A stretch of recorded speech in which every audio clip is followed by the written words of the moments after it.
அனைத்து நண்பர்களுக்கும் வணக்கம். உங்கள் ஆஸ்ட்ரோ பழனிசுவாமிகள் பேசுகிறேன்.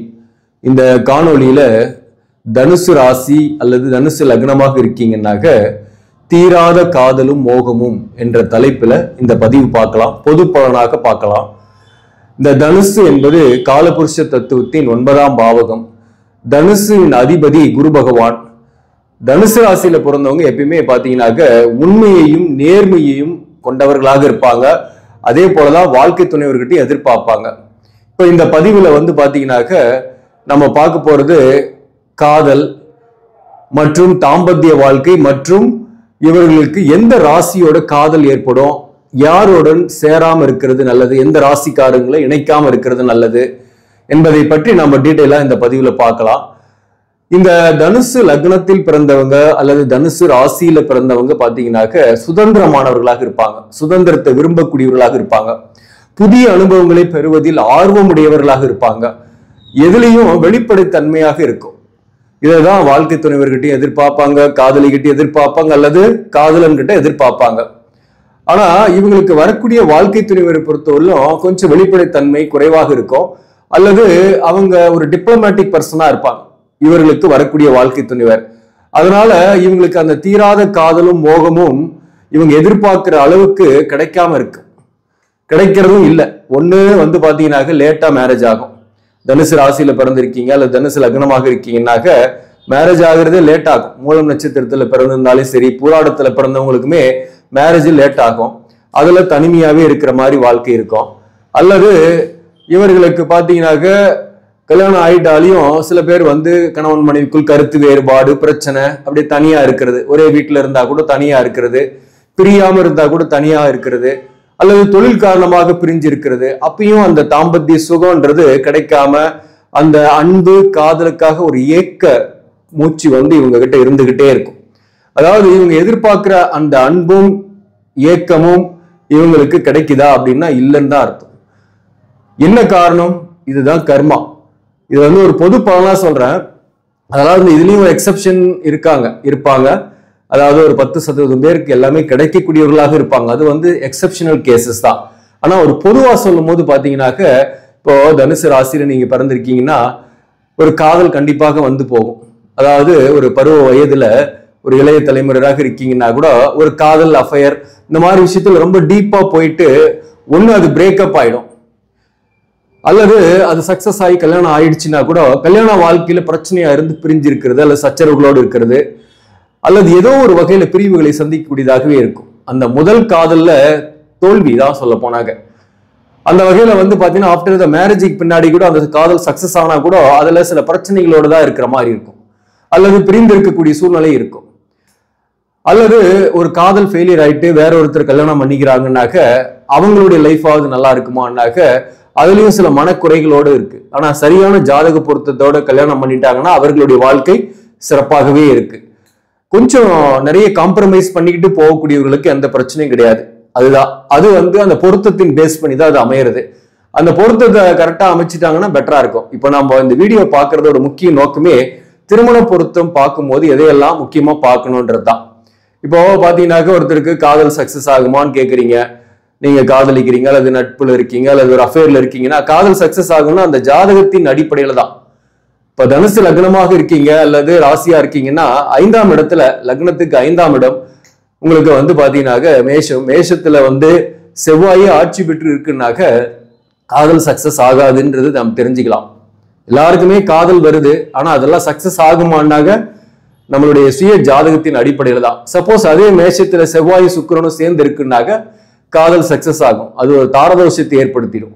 அப்ப இன்னொரு காதலும் வரும், இன்னொரு வாழ்க்கை துணைவரும் வர்றதுக்கு வாய்ப்புகள் உண்டு. மற்ற 7ஆம் அதிபதியும் பொறுத்துதான் அது.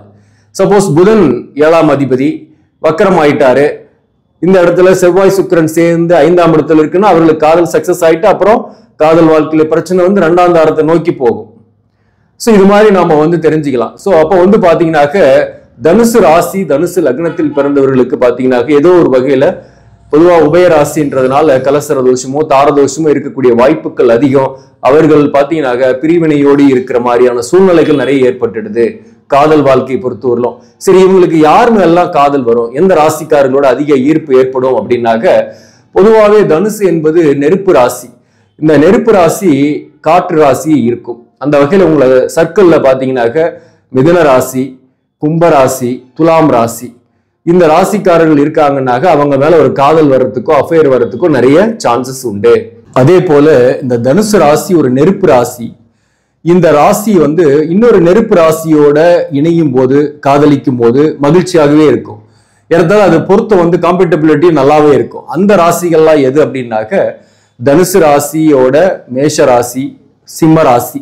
இந்த ராசிகாரர்கள் உங்களை சுத்தி இருக்கிறாங்க, ஒரு நட்பா இருக்கிறாங்க, நண்பர்களாக இருக்காங்கன்னா அவங்களோட காதல் வரத்துக்கும் வாய்ப்புகள் உண்டு. இந்த இணைவு நல்லா இருக்குமானா நல்லாவே இருக்கும், மகிழ்ச்சியை கொடுக்கும். அதுக்கும் ஜாதகம் பார்க்கணும். பொதுவா எந்த ராசியா இருந்தாலையும் கட்ட பொருத்தம் பார்த்து கல்யாணம் பண்றதா சேஃப். இப்போ பாத்தீங்கன்னாக்க இப்ப மிதுன ராசியோட காதல் வரும்னு சொல்லியிருக்கிறேன். அப்படி காதல் வந்தாலையும் அதுல சமசப்தம ராசின்னும் போது கொஞ்சம் கேர்ஃபுல்லா ஜாதக பொருத்தம் பார்க்கணும். அப்படி இல்லைன்னா பாதிப்பை கொடுக்கும். குறிப்பா இந்த தனுசு ராசி என்பது எந்த ராசியை தவிர்க்கணும்னா கடக ராசியை தவிர்க்கணும். இது சஷ்டகமா வருது. மேலும் நீர் ராசி.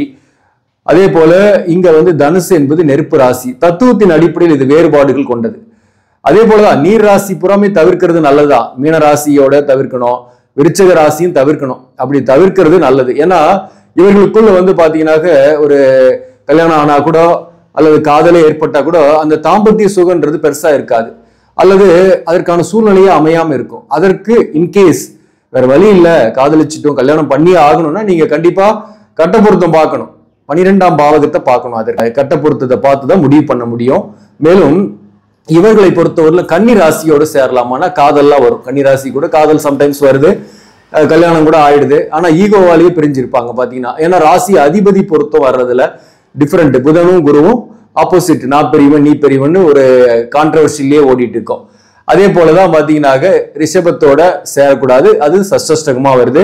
மேலும் இதே போலதான் கான்ட்ரவர்சியல்ன்றது உறவுகளாலே நிறைய பிரிவு வரும், அல்லது உறவுகளாலேயே சண்டை சச்சரவுகள்லாம் வந்துட்டு இருக்கும். ரிஷபமும் தனுசும் சேர்ந்தாங்க. அதே போல பாத்தீங்கன்னாக்க மகரத்தோட தனுசு ராசி சேரும் போது இதுவும் மகரத்துக்கு 12ஆம் வீடாக வருது தனுசு. அதுவே ஒரு சஷ்டகம் ஆயிடும். மகரமும் தனுசும் கூட பாத்தீங்கன்னா ஒரு ஈகோ கிளாஷ் நிறையவே ஆயிட்டு இருக்கும். அவ்வளவு சீக்கிரம் தனுசு ராசிக்காரங்க மகர ராசிக்காரங்களை ஏத்துக்க மாட்டாங்க. மகரத்துக்கு கோபம் அதிகமா இருக்கும். தனுசுக்கும் பாத்தீங்கன்னாக்க அந்த வெளிப்படையான ஒரு நேர்மையான கோபம்ன்றது இருக்கும், ஒரு வரையறை வச்சிருப்பாங்க. அதனால சில ஒத்து போகாத குணத்தாலேயே இவர்களுக்குள் சச்சரவுகள் வரும். அப்படிப்பட்ட ஒன்னா இணையறாங்க அப்படின்னா கொஞ்சம் பாதிப்பு வரும். அப்போ அது கட்ட பொருத்தம் நல்லா இருக்கு, கலசர தோஷம் இல்லை, தார தோஷம் இல்லைன்னா அவங்க பிரியாம இருப்பாங்க. ஆனா சண்டை போட்டுட்டாவது வாழ்ந்துகிட்டு இருப்பாங்க. அதே போல மிதுனம் கல்யாணம் பண்ணும்போது பாத்தீங்கன்னாக்க சண்டை போட்டாலே அதிகமா போட்டுக்குவாங்க, அன்பு காட்டினாலே அதிகமா காட்டுவாங்க. கான்ட்ரவர்சி கொஞ்சம் இருக்கும், அதிகமாவே இருந்துகிட்டு இருக்கும். அதுக்குமே நீங்க பொருத்தம் பார்க்கும்போது தார தோஷமோ கலசர தோஷமோ இல்லைன்னா இதை வந்து கன்சிடர் பண்ணலாம்.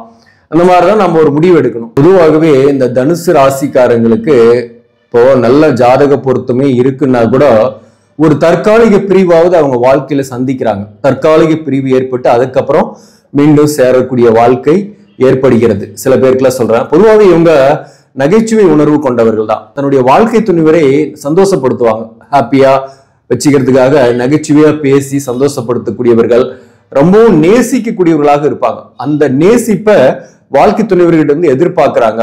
ஆனா அந்த எதிர்பார்ப்பு பூர்த்தி ஆகுதான்னா இல்லைன்னு தான் சொல்ல முடியும். சில நேரங்களில் ஏமாற்றங்களை சந்திக்கிறாங்க. அதனால இவர்கள் வந்து பாத்தீங்கன்னா உபயராசின்றதுனால திருமண வாழ்க்கையில பாத்தீங்கன்னா சில பேருக்குலாம் சொல்றேன், முக்கியமா எல்லாருக்கும் கிடையாது, சில பேருக்குலாம் அந்த எக்ஸ்ட்ரா அஃபேர்லாம் ஏற்படுறதுக்கும் வாய்ப்புகள் உள்ள ராசி தான். 3வது நபர்களுடைய தலையிட்டாலே குடும்ப வாழ்க்கையில பிரச்சனை வரும். அப்படி இல்லைனாக்க உறவுகளுடைய தலையிட்டால குடும்ப வாழ்க்கையில பிரச்சனைகள் வரும். அதுல இருந்து தள்ளி இருந்தீங்கன்னு வச்சுங்களேன், திருமண வாழ்க்கையில நிம்மதியாவே இருக்கலாம், பிரச்சனை கிடையாது. இந்த தனுசு ராசி அல்லது தனுசு லக்னத்தில் பிறந்தவங்க குறிப்பா தாம்பத்திய வாழ்க்கையை பொறுத்தவரையிலும் ரொம்ப புதிய விஷயங்களை எதிர்பார்க்கக்கூடியவர்கள், அதே போல தன்னுடைய துணையை திருப்திப்படுத்தக்கூடியவர்களும் கூட. ஆனாலும் இவர்கள் திருப்தி ஆவதில்லை, அதுதான் முக்கியமான ஒரு விஷயம். அதே போல இவர்களுக்கு அதனாலேயே சில பேருக்கு அந்த எக்ஸ்ட்ரா அஃபேர்லாம் ஏற்பட்டுடுது, அல்லது ஏதோ ஒரு வகையில சில பேருக்கு அந்த திருமண வாழ்க்கையில பிரிஞ்சிருக்கிறது, அதனால கருத்து வேறுபாடு பிரச்சனையோடய இருக்கிறதெல்லாம் இருக்கு. தன்னுடைய காதலுக்காகவே நிறைய நேரத்தை செலவிடக்கூடியவர்கள், நிறைய அன்பு காட்டுவாங்க, நிறைய பாசம் வைப்பாங்க, ஒருத்தர் மேல நம்புவாங்க.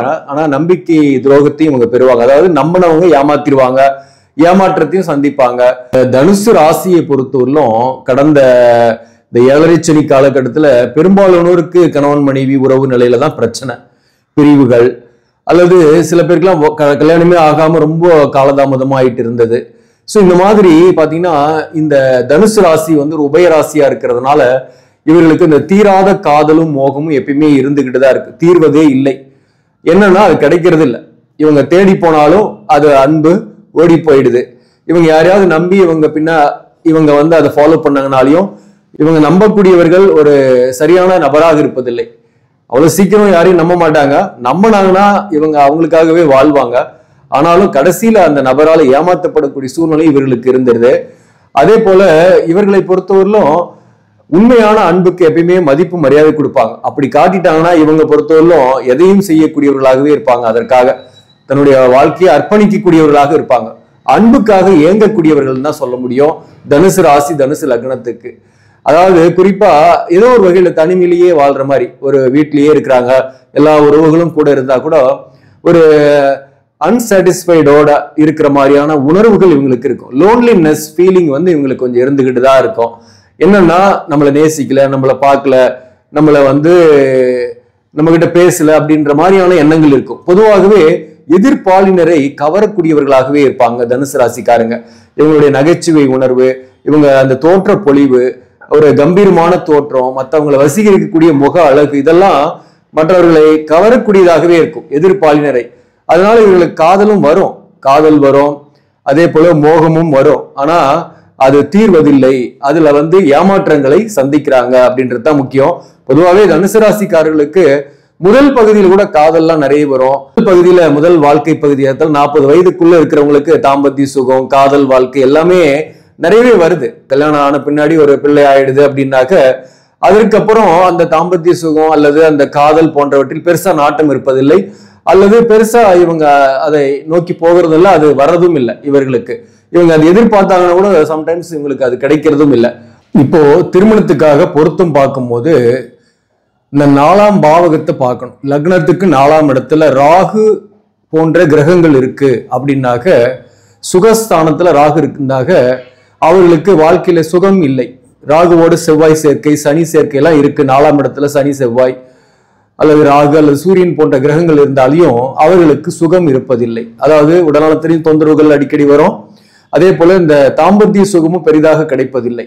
அதே போலதான் 12ஆம் இடத்துல சூரியன் தனித்து இருக்குன்னு வச்சுங்களேன், அவர்களுக்கும் தனிமையாவே இருக்கிற மாதிரி நிலைமை இருக்கும், பெரிதாக சுகம் இருப்பதில்லை. செவ்வாய் இருந்தாலும் அதேதான். செவ்வாய், சூரியன், கேது போன்ற கிரகங்கள் இருந்தாலும் 12ஆம் பாவகத்துல அவர்களுக்கு தாம்பத்திய சுகம் பெரிதாக இருப்பதில்லை. அது மாதிரி பாத்தீங்கன்னாக்க ஒரு காதல் சக்சஸ் ஆகுது, லைஃப் நல்லா இருக்கணும், தாம்பத்திய வாழ்க்கை நல்லா இருக்கணும் அப்படின்னாக்க கட்ட பொருத்தத்துல 4ஆம் பாவகம், 5ஆம் பாவகம், 7ஆம் பாவகம், 9ஆம் பாவகம், 11ஆம் பாவகம், 12ஆம் பாவகம், இந்த பாவகங்கள்லாம் நம்ம கரெக்டா பார்க்கணும். அப்படி பார்த்து மேட்சிங் கரெக்டா பண்ணி இருக்குன்னாக கல்யாணம் பண்ணலாம். அப்படி இல்லைனாக அவாய்ட் பண்ணிட்டு வேற ஜாதகத்தை பார்க்க வேண்டியதுதான். அப்படின்னா பிரச்சனையே கிடையாது திருமண வாழ்க்கை.